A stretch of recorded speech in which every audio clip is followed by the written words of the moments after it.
Here we have a 1925 Fiat. It's a 501 model with very sporting two-seater coachwork, as you can see. This has been the subject of an extensive restoration to a high standard. However, it's not quite been finished, so there is some minor fettling still to do before you will end up with this fabulous motor car. An absolute beauty, real head turner this one.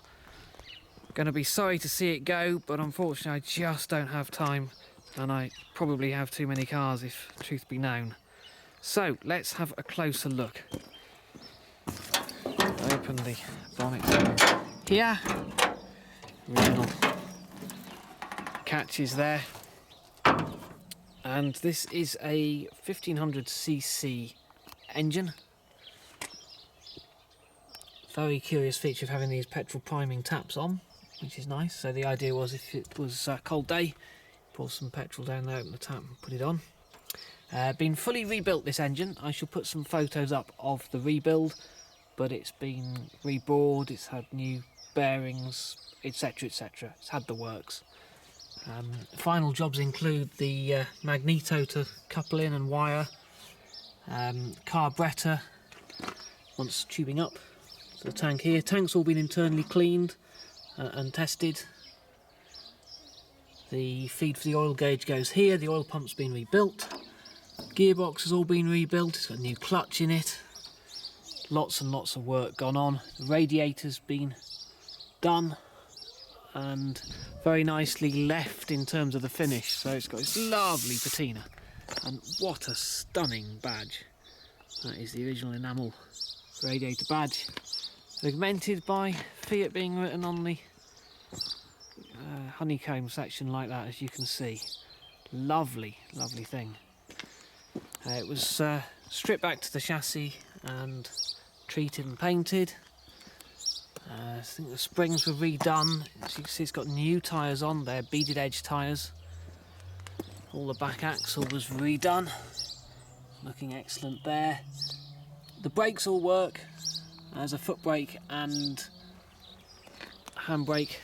Massive drums on the rear, because there's rear wheel brakes only, which is good from a VSCC perspective, because this should be able to compete in the light car and Edwardian section as a light car, so not having front wheel brakes is an advantage.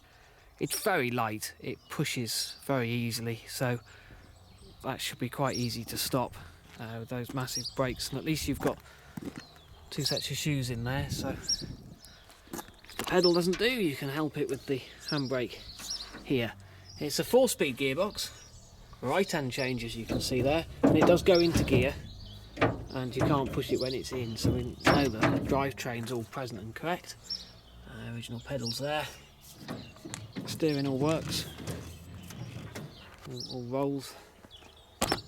Got the instruments here, see that oil gauge just needs connecting up, and some electrics. There's no battery on it, there is a battery box included that wants mounting somewhere. I'm sure that's a straightforward job. These are the very large size wheels, these are quite a rarity actually.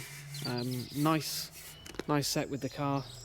3's more than enough, you probably stick at 2 and leave one at home, but really nice, desirable one. You can see the size there, 760 by 90 tyres. Lovely Fiat hubcap. There's a hubcap spanner as well. I will show through the spares in a moment, but just to get an appreciation of how nice this is. So not a lot of work required. There's no step to get in, but there are 2 Fiat steps included, which want brackets making. And what a lovely thing when we're in. This rod's missing, but this couples up for the advanced retard onto the magneto. Very comfortable driving position. Utterly lovely. And nice patina, it's not been overdone. This shroud here is just lovely. Intention is not to have a windscreen at all. I can show you the other side.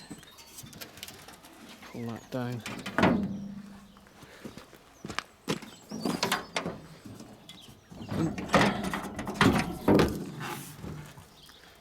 And there we go. Needs the exhaust coupling up. I don't have an exhaust, but I do have the piece that fits on there. And starter motor putting in there, which I will show you in a minute. The water pump's all been done. Some new seals put in.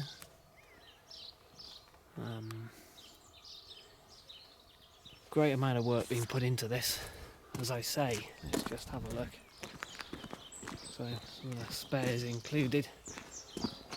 Some spare material for the interior. Important box of bits here. So there's the rear light.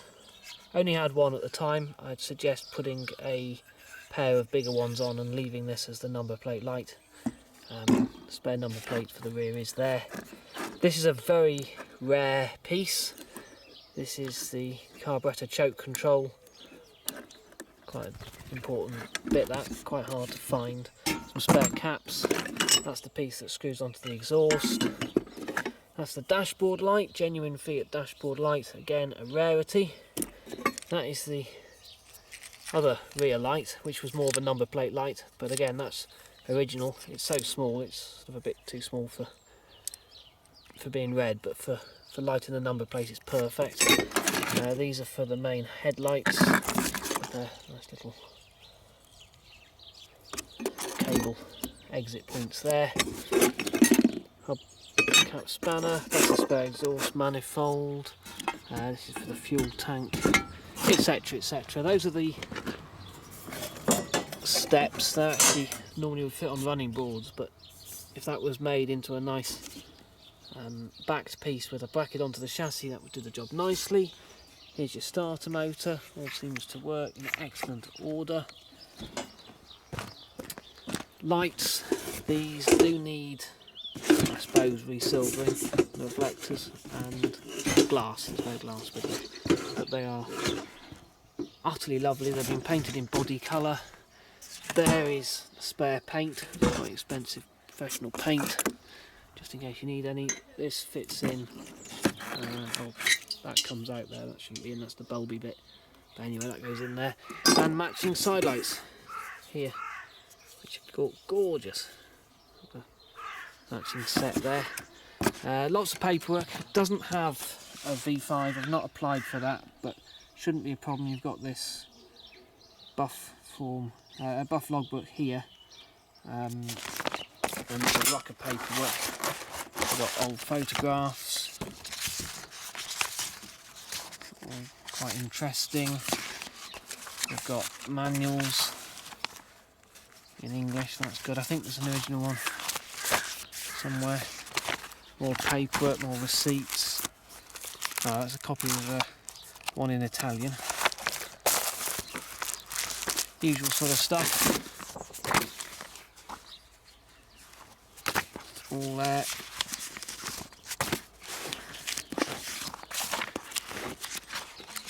Usual sort of thing. There's a big book here on Fiat, which is included because look at that mine of information in there as to how it all started. Somewhere in here we will find details of the 501 and its sporting and racing and competition history, which is nice. There we go, some 501s.